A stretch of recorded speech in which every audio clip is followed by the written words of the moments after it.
जय हिंद। आज से हम लोग बायोलॉजी का एक नया सेशन स्टार्ट करने वाले हैं और इसके अंतर्गत सारी चीज़ों को हम लोग अध्ययन करेंगे। जैसे कि उससे सबसे पहले हम लोग क्या चीज़ का अध्ययन करेंगे, जूलॉजी के। जूलॉजी को पूरा अच्छे से अध्ययन करने के बाद इसके अंतर्गत जितनी भी चीज़ें आएंगी सारी चीज़ों को हम पढ़ लेंगे। उसके बाद हम लोग बॉटनी यानी कि पादप से रिलेटेड जितनी भी चीज़ें आएंगी वो सारी चीज़ों को हम लोग अच्छे तरीके से अध्ययन करने वाले हैं। देखिए, आज हम लोग जूलॉजी स्टार्ट कर रहे हैं इस सेशन के अंतर्गत। इस सेशन में जूलॉजी के स्टार्ट करने के अंतर्गत में हम लोग सेल के अध्ययन करेंगे। देखिए, सेल किसको कहा जाता है, तो कोशिकाओं के ये क्या सेल को हम क्या कहते हैं, सजीवों के शरीर के रचनात्मक एवं क्रियात्मक इकाई को हम क्या कहते हैं, कोशिका कहते हैं। यहाँ पर लिख सकते हैं आप, सजीवों के शरीर के रचनात्मक एवं क्रियात्मक इकाई को कोशिका कहते हैं। यहाँ मैंने लिखा कि सजीवों के शरीर के रचनात्मक एवं क्रियात्मक इकाई को हम क्या कहते हैं, कोशिका कहते हैं। यहाँ पे 2 वर्ड या फिर 3 वर्ड आप यहाँ पे देख सकते हैं। एक तो यहाँ रचना और दूसरा होता है क्रिया और एक है इकाई। ये 3 वर्ड्स में यहाँ गौर करने वाली है। देखिए, रचना किसको कहते हैं, कोई भी चीज़ की रचना करना। जैसे मैं कोई घैला बना रहा हूँ तो घैला को अगर मैं बनाऊंगा तो उसकी एक रचना होगी। उसी तरीके शरीर को निर्माण करने के लिए ये क्या करती है, एक रचना बनाती है। इसको हम बोलते हैं रचनात्मक। क्रियात्मक मतलब होता है उस चीज़ के काम करने वाले। अभी उसके अंदर कोई भी चीज़ जो काम करेगी, जो भी चीज़ उसके अवयव होंगे वो काम करेंगे, उसको हम बोलते हैं क्रियात्मक। और इकाई का मतलब होता है जिस चीज़ से पूरे शरीर का निर्माण होता है। जिस चीज़ से पूरे शरीर का निर्माण होता है या फिर किसी भी चीज़ का यूनिट आप देखते होंगे जो यूनिट, तो यूनिट क्या करता है, पूरे शरीर का या फिर किसी भी चीज़ के पूरे निर्माण करने की क्रिया को हम इकाई कहते हैं। अब ये इकाई कैसे है, सेल हमारे बॉडी की इकाई कैसे है, तो यहाँ समझिए। जिस तरीके से सेल सबसे पहले बॉडी में एंटर होती है, उसके बाद हमारा टिश्यू बनता है, टिश्यू के बाद हमारा ऑर्गन के बाद हमारा पूरी बॉडी की निर्माण हो जाती है। ये पूरा एक सिस्टमेटिक तरीके से ये सारी चीज़ें क्रियाएं जो होती है मतलब बनती है।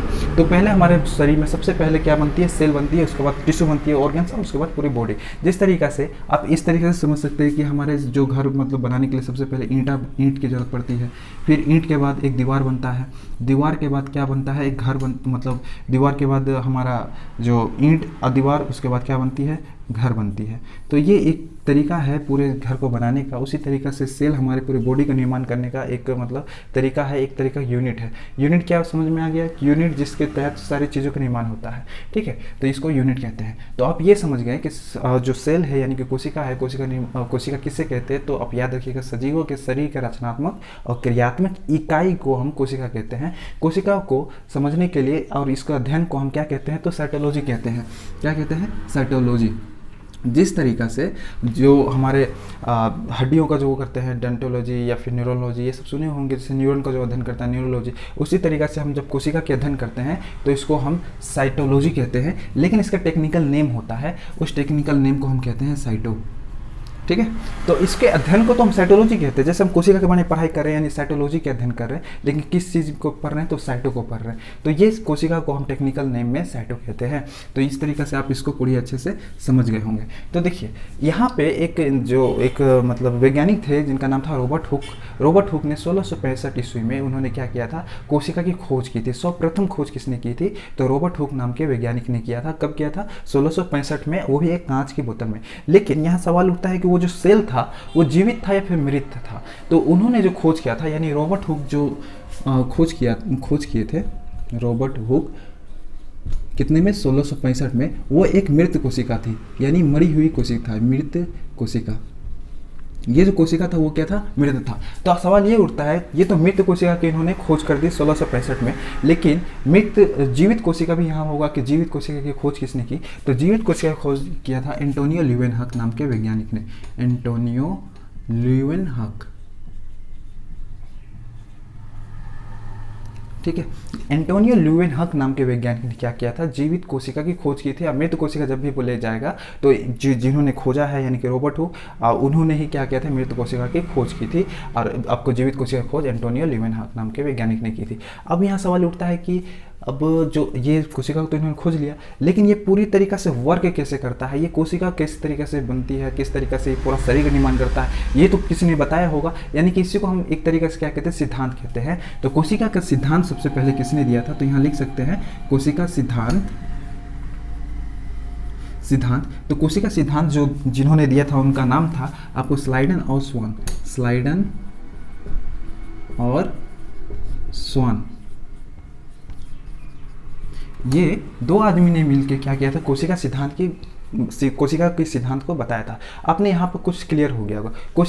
कोशिका को टेक्निकल नाम साइटो कहते हैं, इसके अध्ययन को साइटोलॉजी कहते हैं। जीवित कोशिका की खोज किसने की थी, एंटोनियो ल्यूवेनहॉक नाम के वैज्ञानिक ने। और मृत कोशिका की खोज किसने की थी, रॉबर्ट हुक नाम के वैज्ञानिक ने। कब की थी, 1665 में। और इन्होंने ही खोज किया था, मतलब क्या चीज़ का, कोशिका का। और कोशिका की परिभाषा अगर बात किया जाए तो सजीवों के शरीर के रचनात्मक एवं क्रियात्मक इकाई को हम कोशिका कहते हैं। इस तरीके से आपको ये चीज़ तो पता हो गया होगा।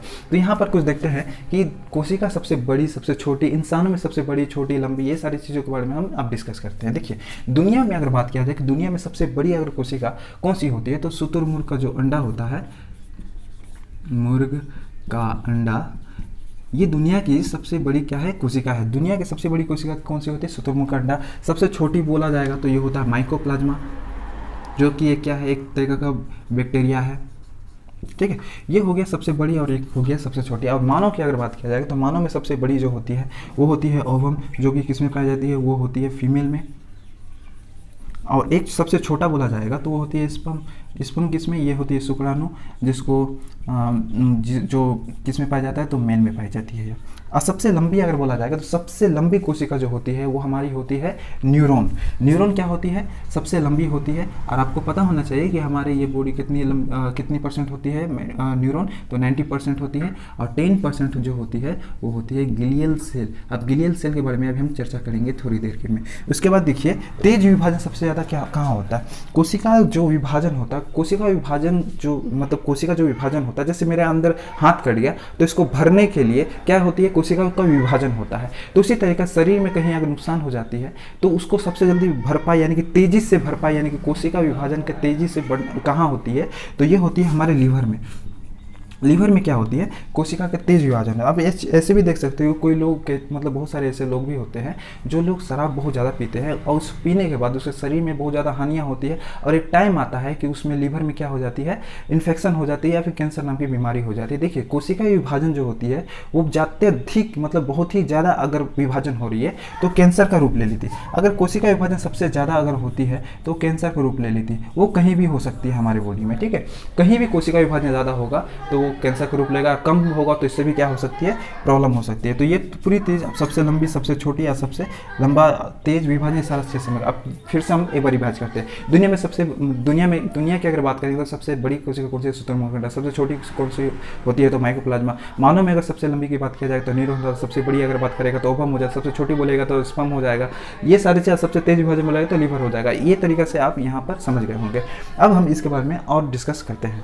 देखिए कोशिका जो है कुछ इस तरीके से शेप होता है, हालांकि इसका कोई शेप है ही नहीं, मतलब ये अनियमित है, इरेगुलर है, मतलब ये किसी भी आकार का होता है। ये गोल हो सकता है या फिर इस तरीका से हो सकता है, ये किसी भी प्रकार का हो सकता है, इसका कोई शेप ही नहीं। अगर शेप की अगर यहाँ बोलिएगा कि शेप इसका कैसा होता है तो आप दे दीजिएगा इरेगुलर, यानी कि हिंदी में इसको क्या बोलते हैं, अनियमित, यानी कि इसका कोई शेप ही नहीं होता, ठीक है। अगर कोशिका के शेप की बात करें तो इसका कोई शेप ही नहीं होता, ये किसी भी प्रकार का हो सकता है, लेकिन हम मान लेते हैं, हम क्या कर लेते हैं, मान लेते हैं कि वो क्या है, गोल तरीका के। वो कैसी है, गोल है। क्या है, गोल है। मतलब हमारे शरीर का, पहली बात ये समझ लीजिए कि हमारा पूरा शरीर का जो निर्माण हुआ है ना, वो एक कोशिका से नहीं, बहुत सारे कोशिका से हुआ है। बहुत सारे कोशिका से मिल के हमारा एक बॉडी का निर्माण हुआ है। करोड़ों अरबों यहाँ कोशिकाएं होंगी, इसका कोई गिनती नहीं है। क्या यहाँ पर एक सवाल आता है कि क्या हम कोशिका को गिन सकते हैं, तो बिल्कुल भी नहीं गिन सकते, क्योंकि ये करोड़ों हैं, अरबों है, इसको कब किस इस तरीके से गिन ही नहीं सकते। मान के चलिए मैंने एक शरीर से एक कोशिका को निकाल के यहाँ चिपका दिया जिसका शेप ऐसा है। मैंने पहले बताया इसका शेप इरेगुलर होता है, इसका किसी भी प्रकार का शेप हो सकता है, ठीक है। तो कोशिका जो है ये कुछ इस प्रकार का यहाँ दिख रहा है। इसके बाहरी में एक झिल्ली होती है, इस तरीका की एक झिल्ली होती है। इस झिल्ली को जो है हम बोलते हैं कोशिका झिल्ली। क्या कहते हैं, कोशिका झिल्ली। देखिए हर चीज़ को एक रक्षा करने के लिए हमारे शरीर में एक झिल्लियाँ बनाई। झिल्ली का मतलब होता है कवर। जैसे हमारे सीने में भी कवर है, पूरे शरीर में कवर है, ये त्वचा के माध्यम से। उसी तरीके से हमारे शरीर में जो सेल्स होते हैं इसके अंदर भी एक झिल्लियाँ होती है जो बाहरी आघातों से इसको रक्षा करती है। तो ये होती है कोशिका झिल्ली। अब यहाँ बात ये होता है, जिस तरीके से हमारे शरीर में यानी मानव के शरीर में अगर कोशिका झिल्ली होता है तो यहाँ पे पादप यानी कि प्लांट्स में देखेंगे, यहाँ प्लांट्स अगर पेड़ पौधे पेड़ वगैरह की बात करेंगे तो क्या इसमें झिल्लियाँ होती है? तो बिल्कुल होती है। जैसे इसका जो बाहरी परत होती है, यहाँ देखिए ये बाहरी जो परत होती है जिसको हम पपड़ी बोलते हैं, पपड़ी देखे होंगे कि कोई पेड़ होता है जिसको हम नोच कैसे निकालते हैं, तो वो होती है पपड़ी। तो इसकी पपड़ी में क्या होती है, इसके बाहरी पपड़ी को हम बोलते हैं सेल वॉल, इसको बोलते हैं सेल वॉल। नहीं समझे? देखिए पेड़ होती है, पेड़ के बाहर में क्या होती है? छाल लगी होती है, उस छाल को हम क्या कहते हैं? सेल वॉल कहते हैं। हालांकि इसी सेल वॉल के अंदर में और एक से वो होती है, क्या होती है? और एक झिल्ली होती है जिसको बोला गया है सेल प्लाज्मा। देखिए यहाँ पे भगवान को पता था कि लोग जो हैं उनके पपड़ी को नोचेंगे, दिल वगैरह सब बनाएंगे या फिर उसको खदरेंगे, तो इसलिए उन्होंने क्या किया था कि सेल वॉल तो पपड़ी बना ही दिया, इसके साथ उसके अंदर में और एक वलय है जो चिकनी हो। अब जब पपड़ी निकालिएगा तो पपड़ी के नीचे में देखिएगा, मतलब पपड़ी को निकाल के देखिएगा तो उसके अंदर सपाट एकदम प्लेन तरीका से दिखाई देता है, तो उसी को बोला गया सेल प्लाज्मा। तो सेल प्लाज्मा यहाँ पे आपको दो परत यहाँ पे मिलती है, एक होती है सेल वॉल और एक होती है सेल प्लाज्मा। और इंसानों की कोशिका की बात करें तो इसको अंदर होती है कोशिका झिल्ली। ये पूरी तरीका से ये आपको बेसिक इन्फॉर्मेशन जो होती है ये आपको मिल चुकी होगी।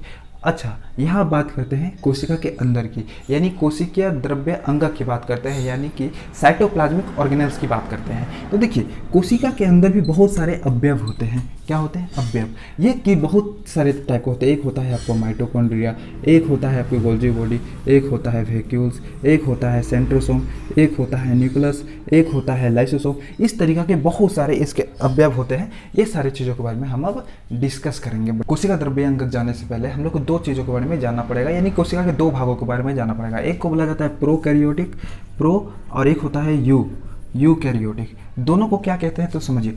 प्रोकैरियोटिक उसको कहा जाता है, ये ज़्यादातर प्लांट्स पौधे वगैरह में ये पाए जाते हैं, तो इसको हम नंगी आंखों से, इनके जो कोशिकाएं होती हैं इनको हम नंगी आंखों से बिल्कुल नहीं देख सकते, इनके लिए क्या होती है? माइक्रोस्कोप वगैरह की जरूरत पड़ती है। यूकैरियोटिक को जानने समझने के लिए हमको ये मानव में यानी बहुकोशिकीय प्राणी में पाया जाता है। हम लोग क्या है? एक बहुकोशिकीय होते हैं। हम लोग जो प्राणी हैं हम एक कोशिका दो कोशिका से ना मिलकर हम लोग बहुत सारे कोशिकाओं से मिलकर बने हैं, इसलिए हम लोग यूकैरियोटिक के श्रेणी में आते हैं। अब प्रोकैरियोटिक और यूकैरियोटिक दोनों आप अच्छे से समझ गए होंगे। यहाँ पे ये भी समझ लीजिए, चलिए एक कोशिका दो बहुकोशिका बारे में भी समझ लीजिए। एक कोशिका और एक होता है बहुकोशिकीय। टेढ़ा हो गया। देखिए एक कोशिका यानी में सिंगल एक कोशिका से एक सेल से जो प्राणी बना होगा। अब बहुकोशिकीय मतलब बहुत सारे यानी कि अनगिनत कोशिकाओं से बना होगा, उसे हम कहते हैं क्या चीज़? बहुकोशिकीय।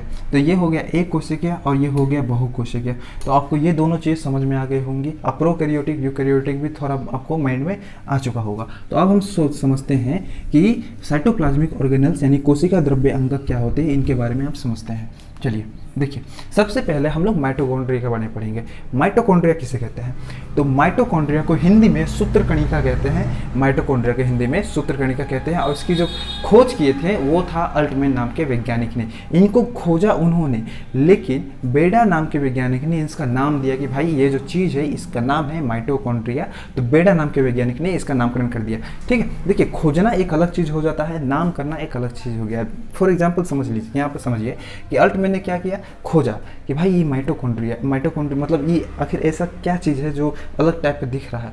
तो इसको ले गया किसके पास? तो बेडा नाम के वैज्ञानिक पास। बेडा को बोला कि भाई ये क्या चीज़ है? तो बोला कि भाई ये कोई अलग चीज़ है, इसको नाम रख दो आप, हम रख देते हैं माइटोकॉन्ड्रिया। तो इस तरीके से बेडा ने इनका नाम कर दिया माइटोकॉन्ड्रिया। यहाँ तक आप समझ गए थे। और इसको हिंदी में क्या बोलते हैं? सूत्रकणिका। ये दोनों चीज़ समझ गए होंगे। देखिए माइटोकॉन्ड्रिया का जो स्ट्रक्चर है कुछ इस प्रकार का होता है, जिसके अंदरूनी भाग को हम मैट्रिक्स और बाहरी भाग को हम क्रिस्टी के नाम से जानते हैं। ठीक है, ये क्या करता है? इसके अंदर में क्रेब्स साइकिल चलती है। क्रेब्स साइकिल चलने के दौरान साइकिल ये 38 एटीपी देती है, 38 एटीपी, जिसके दौरान 1 ग्लूकोज का निर्माण होता है।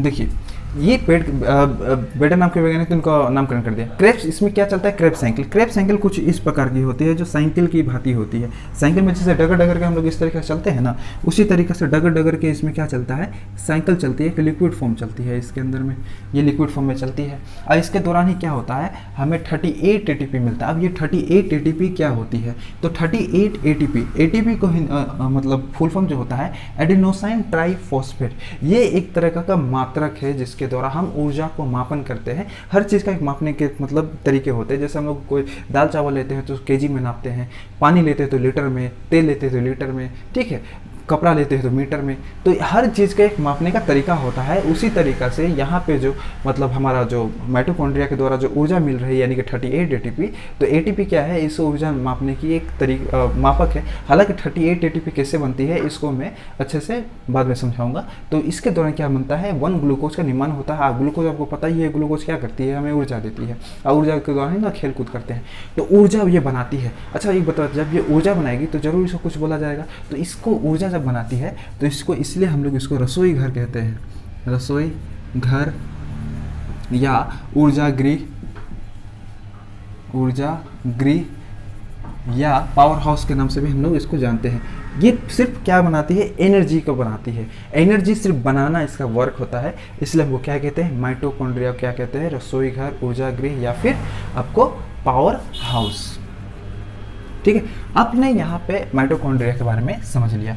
गोल्जी बॉडी, देखिए गोल्जी बॉडी का खोज जो किया था उनका नाम था कैमिलो गोल्जी, नाम के वैज्ञानिक ने इनका क्या कर दिया, खोज कर दिया।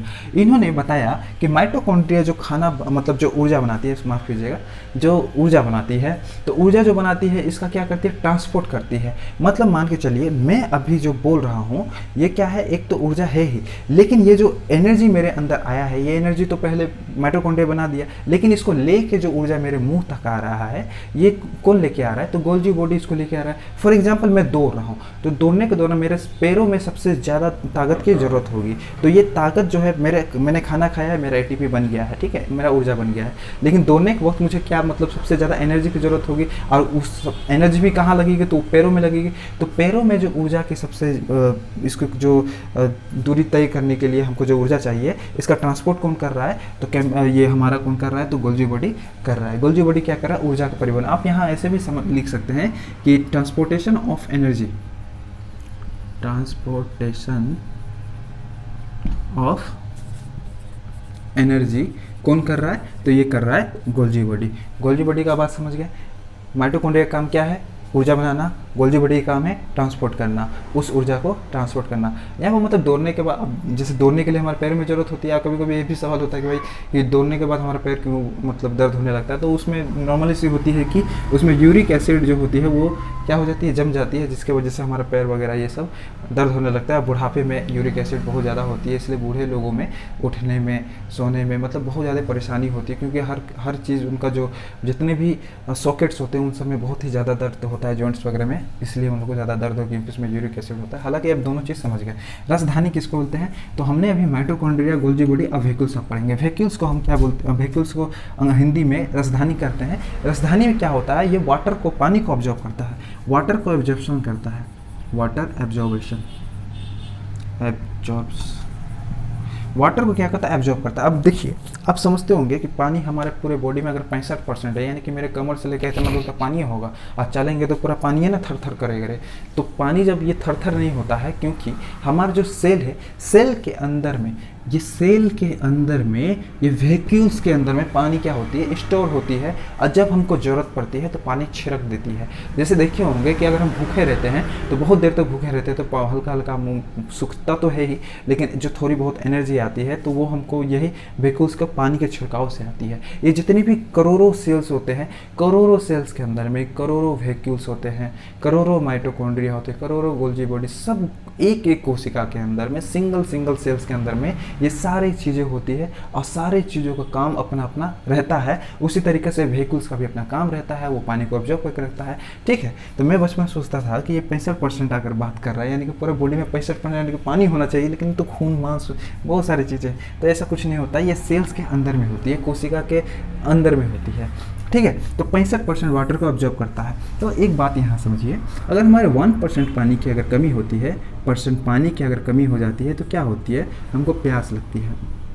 उसी तरीक़े से 10% अगर पानी की कमी हो जाएगी तो हमको क्या हो जाएगी, मृत्यु हो जाएगा, आदमी क्या हो जाएगा, मृत्यु हो जाएगा। तो इस तरीक़े से राजधानी का काम बस इतना है कि वो पानी का ऑब्जर्वेशन का काम करता है, ठीक है। अब होता है एक तारक इकाई जिसको बोला जाता है सेंट्रोसोम। सेंट्रोसोम क्या करता है, तो सेंट्रोसोम जो होता है हमारे सेल डिवीजन का काम करता है, कोशिका विभाजन का काम करता है, कोशिका विभाजन।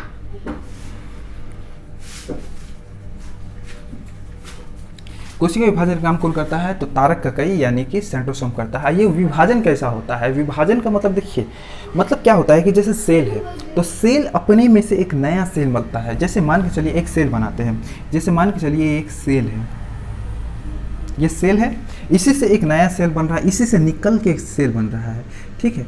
तो ये इसका अंदर से एक सेल निकल गया, इसी को हम बोलते हैं कोशिका विभाजन। इससे ये टुकड़ा नहीं होता, इससे ये टुकड़ा नहीं होता, इसी के अंदर से एक नया सेल बन जाता है, इसी को बोला जाता है कोशिका विभाजन। देखिए जिस सेल से ये बाहर निकल रहा है उसे बोला जाता है डॉटर सेल।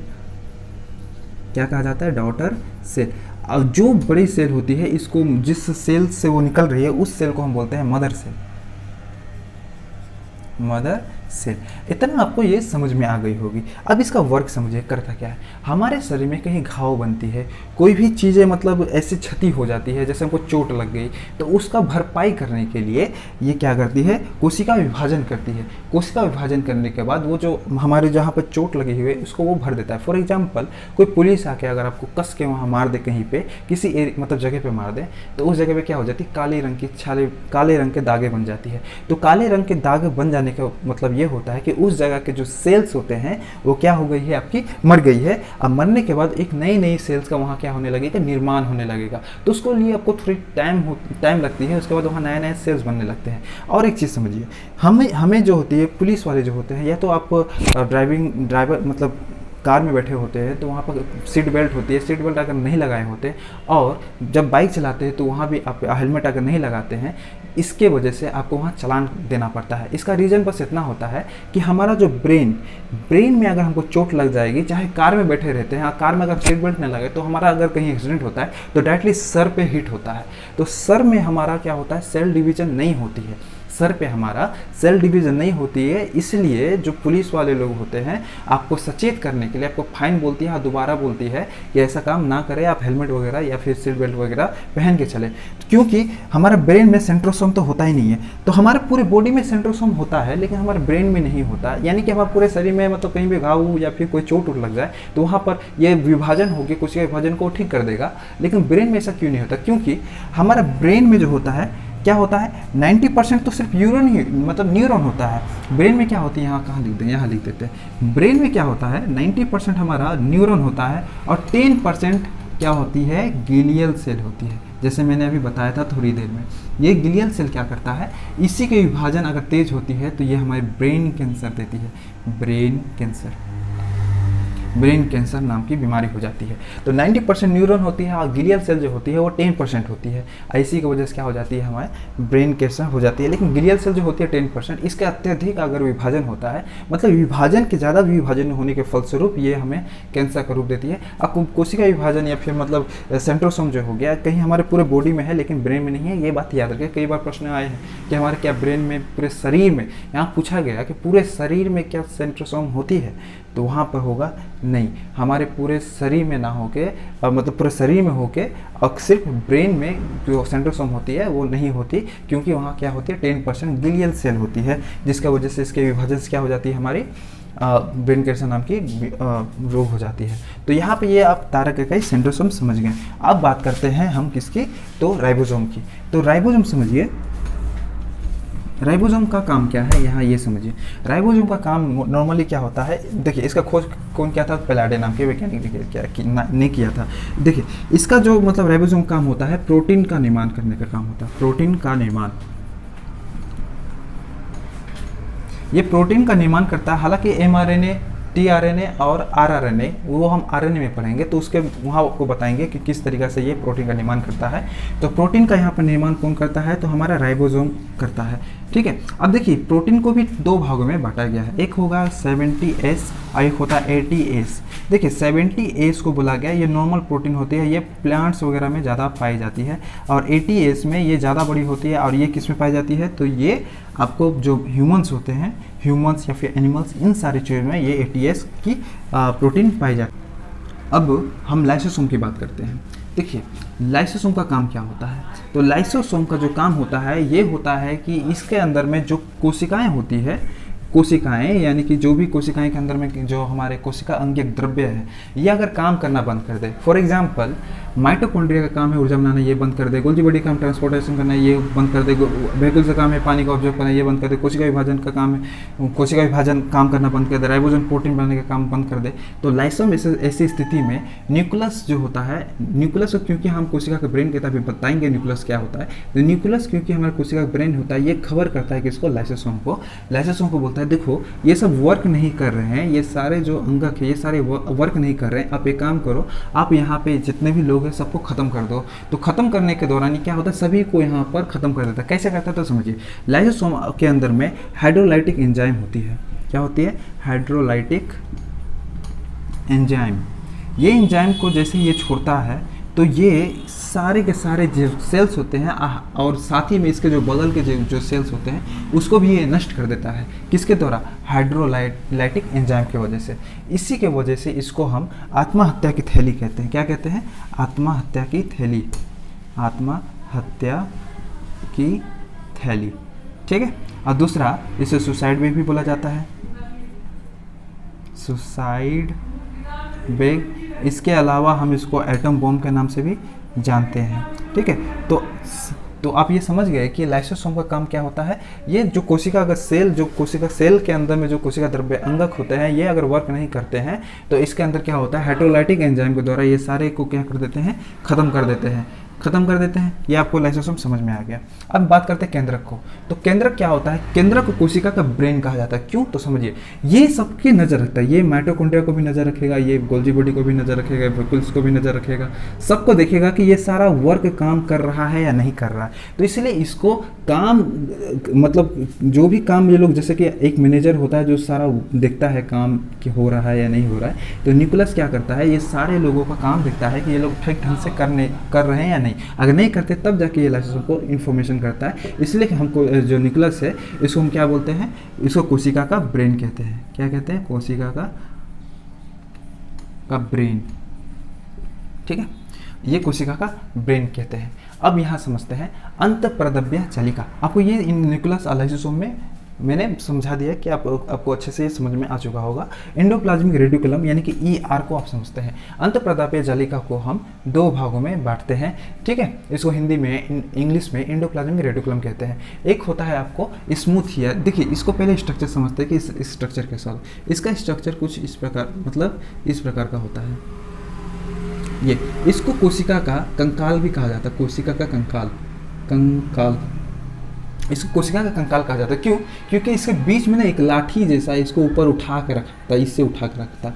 तो इसको उठा के जो रखा रहता है, इसी को उठाने की वजह से इसको कोशिका का आंतरिक कंकाल यानी कि इसके अंदर का कंकाल कहा जाता है, ठीक है। इसको भी दो भागों में बांटा गया है। एक जगह होता है इसको स्मूथ